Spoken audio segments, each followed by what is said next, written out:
Добрый день, дорогие друзья! Вы на канале Около Канады, и с вами, как всегда, я, Ирина. Сегодня мы с вами обсудим очень важную тему, серьезную относительно того, какие отношения есть у Канады с Россией, которая вторглась в Украину, и с Украиной, которая сейчас воюет, отстаивая свои земли с Россией.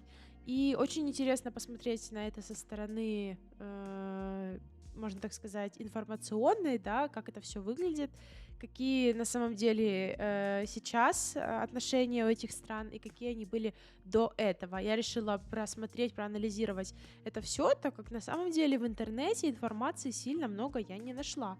Что интересно, потому что кажется, что это такая важная тема, и сейчас, живя в Канаде, мне хочется как можно больше знать относительно вот таких вот важных вещей, политических, геополитических и так далее. Ну что ж, начнем с вами с пункта номер один, который я для себя выписала. Это отношения Канады с Россией, которая на данный момент начала, и точнее уже ведет продолжительное время, ведет войну на территории Украины. До вторжения России в Украину с Канадой в России была достаточно спокойная политика, ну, не считая, конечно, рыночных проблем с рыночными отношениями в 1930-х, но так далеко мы уже с вами заходить не будем.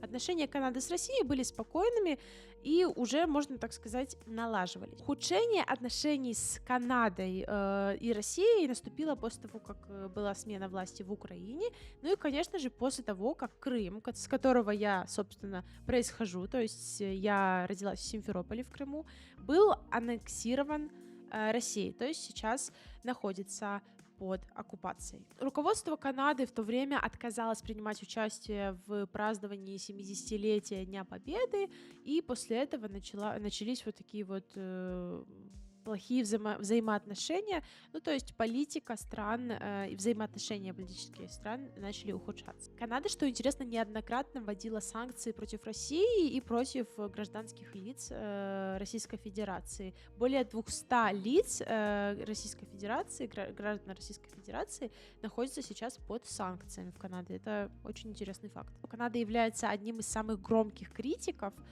действий России на территории Украины, то есть военных действий и ведения войны. В целом, хотела бы вам уточнить, что я человек достаточно миролюбивый, и войны и все остальное, что происходит у нас в мире, на нашей планете, к сожалению, сводит меня немножко с ума, и я считаю, что это ужасно, и такого не должно происходить.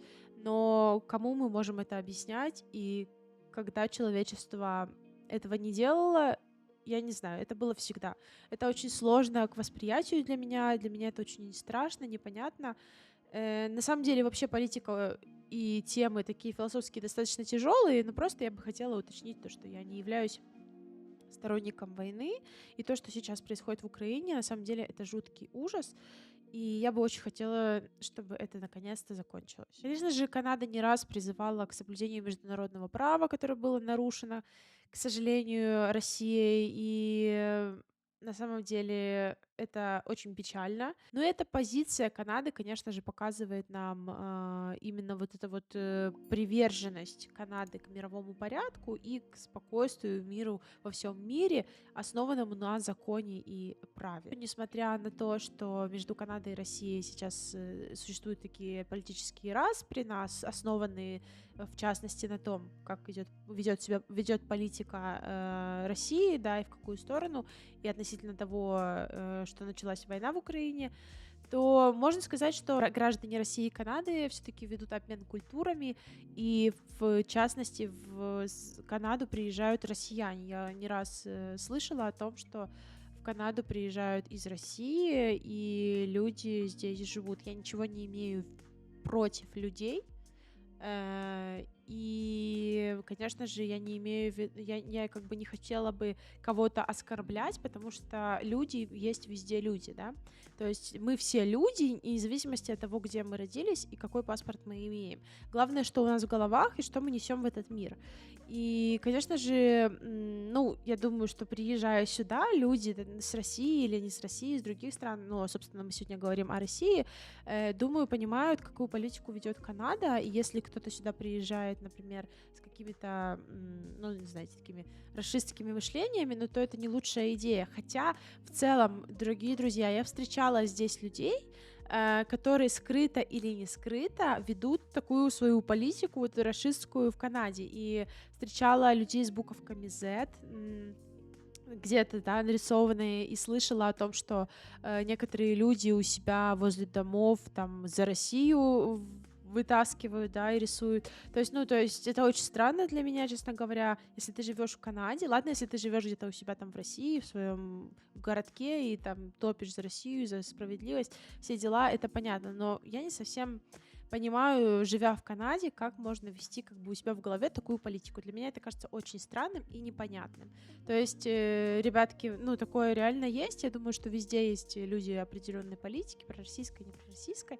Но мне кажется, если ты живешь в стране, которая, знаешь, дает тебе много возможностей каких-то определенных, и ты здесь проживаешь, и ты идешь вот по этому пути, то уж точно идти против ее принципов не надо. Но это как минимум странно, а как максимум, ну прям, ну несправедливо, правда? Второй аспект, который нас интересует, это отношения Канады и Украины. Ну и что можно сказать, дорогие друзья? В отношения Канады и Украины на фоне военных событий, в контексте военных событий, конечно, были укреплены. И можно сказать, они были укреплены тем, что Канада является одним из наиболее громких последователей поддержки украинцев и Украин в суверенитете и в стремлении украинского правительства прийти к мирному решению конфликта. В ответ на военные действия в Украине Канада приняла ряд действий, то есть введение санкций против России. Ну и, конечно же, были направлены и до сих пор направляются огромное количество гуманитарной помощи в Украине. Уже не говоря о том, что Канада является активистом в делах НАТО в рамках этих операций и международных инициатив для поддержки Украины. Эти события, эти стремления подкрепили связь украинцев и канадцев, уже не говоря о том, что в Канаде есть огромная диаспора украинцев, 1,3 миллиона, насколько я помню, украинцев, которые, конечно же, ну, являются противниками войны, потому что это просто ненормально, да, и максимально стараются поддержать Украину, собственно говоря, уже тем, что, ну, они тоже имеют какую-то власть и вес в Канаде, да, и поэтому очень важно помнить о том, что тоже часть Канады это и есть украинцы, да, то есть огромная диаспора украинцев, и здесь каждый украинец старается, ну, стремиться к тому, чтобы помочь своей стране, своему народу и максимально делать все возможное для этого. И даже скажу больше, если человек не является украинцем по как бы крови, да, или там просто имеет каких-то родственников, просто поддерживает украинцев. Канадец, например, много людей открыли свои дома для того, чтобы помочь людям, которые приехали из Украины или из других стран, даже пусть это будет просто украинец, живущий в стране Европы, но уходивший от того, что как бы было близко, да, то есть война, а также множество людей, которые бежали с точек, которых оккупировали, или, например, именно вот эти вот линии, где сейчас на данный момент идут самые такие жестокие бои, и где, ну, часто прилетают ракеты. То есть люди уезжали, они уезжали и уезжают до сих пор, или уезжали в Канаду, и в Америку. То есть, на самом деле, помощи было от людей, вот здесь вот уже на месте много, очень много.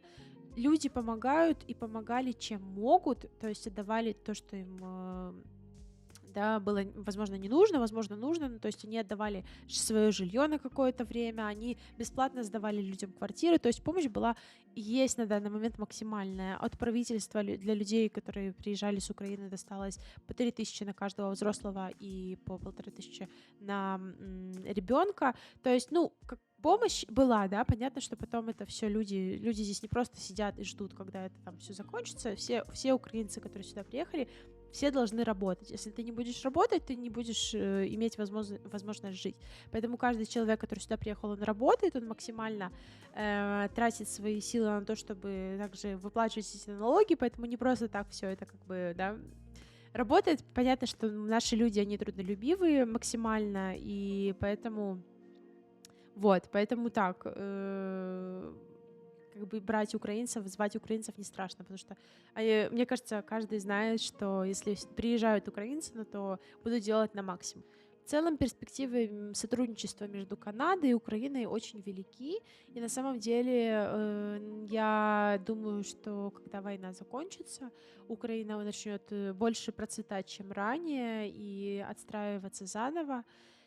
Я очень жду этого момента, когда все это прекратится, и люди будут жить себе спокойно и вернуться в свою страну, и будут уже, я думаю, что в этот раз уже люди будут не просто жить в Украине там и просто говорить, да, я живу в Украине, а жить в Украине так, чтобы было понятно, что это Украина. То есть я считаю, что каждый человек, который живет в Украине, обязан говорить по-украински. Так как я живу в Канаде, я могу говорить на любом языке, на котором я хочу говорить. Припомню также, что я с Крыма, я говорю по-русски с самого своего рождения. Из украинского языка у меня было только украинский язык в школе с какого-то, ну, вроде был с 1 класса, тогда еще была Украина, но при Украине у меня был украинский язык 1 раз в неделю, насколько я помню, ну, там максимум 2. И это было что-то такое, ну, максимально знаете, на отвали, типа, что-то там подучили, что-то почитали, не хотите, идите, не хотите, не сидите, не хотите, не читайте, а вообще просто посмотрите там себе в тетрадку и прозвенит звонок, уходите. То есть, ну, как бы нас сильно не обучали, и с одной стороны, типа, так стыдно, думаешь, блин, родилась в Украине и так далее, а с другой стороны, я не считаю, что, живя за границей, я должна говорить по какому-то одному или другому языку. И хотела бы сказать, что я не связываю русский язык с Российской Федерацией. То есть это для меня просто язык с моего детства, и все.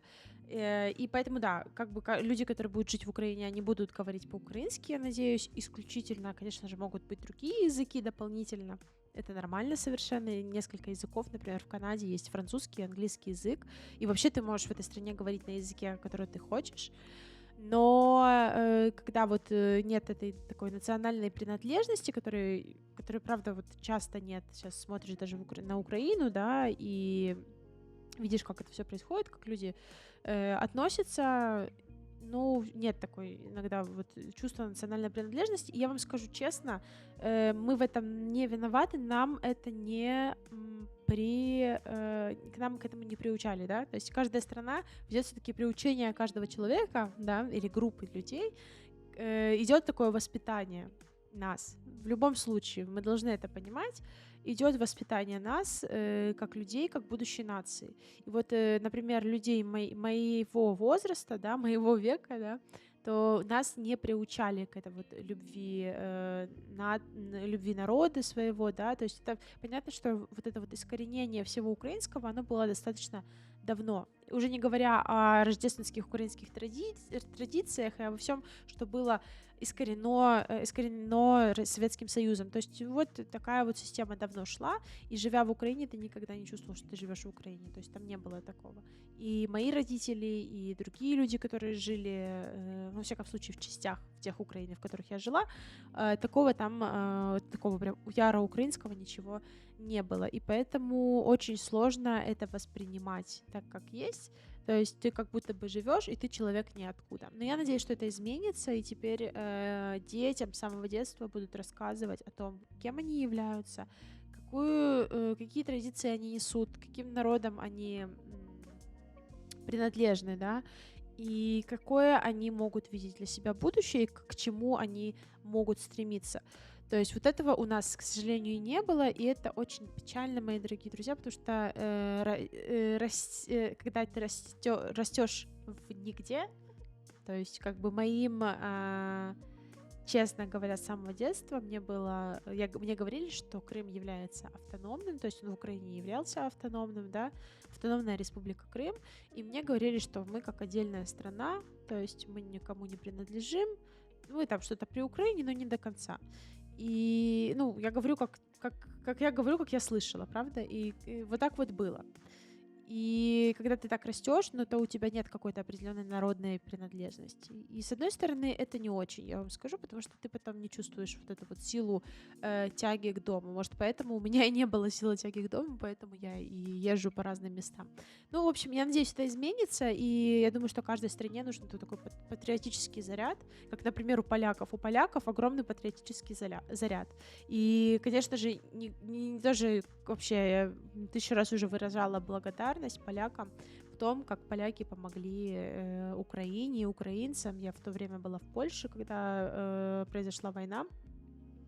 Россия ворвалась в Украину, и на самом деле я была в шоке, как поляки вообще отдавали самое последнее, что у них есть. И богатые, и небогатые люди все, что могли, отдавали. И на самом деле это настолько мило. Я была так тронута, до сих пор тронута, потому что огромное количество украинцев сейчас живет в Польше, и люди до сих пор помогают. Поэтому, блин, это очень круто. Полякам огромная благодарность и спасибо. Ну и, конечно же, тоже круто и плюс за то, что у поляков, правда, есть вот такая вот национальная принадлежность и стремление к тому, чтобы быть незалежными, неподлеглыми, независимыми, короче, все языка, все языки использовала. Э, Independent, да, по-английски тоже. Короче, вот, дорогие друзья, спасибо вам, что послушали меня. Надеюсь, вам было интересно. Это было такое больше информативное видео, потому что, ну, я так задумалась, блин, а какая же все-таки история всего этого? И я думаю, что такие вещи тоже нужно знать, чтобы быть осознанным и знать, от чего мы идем и к чему пришли. Спасибо вам всем большое. До скорых встреч. Пока.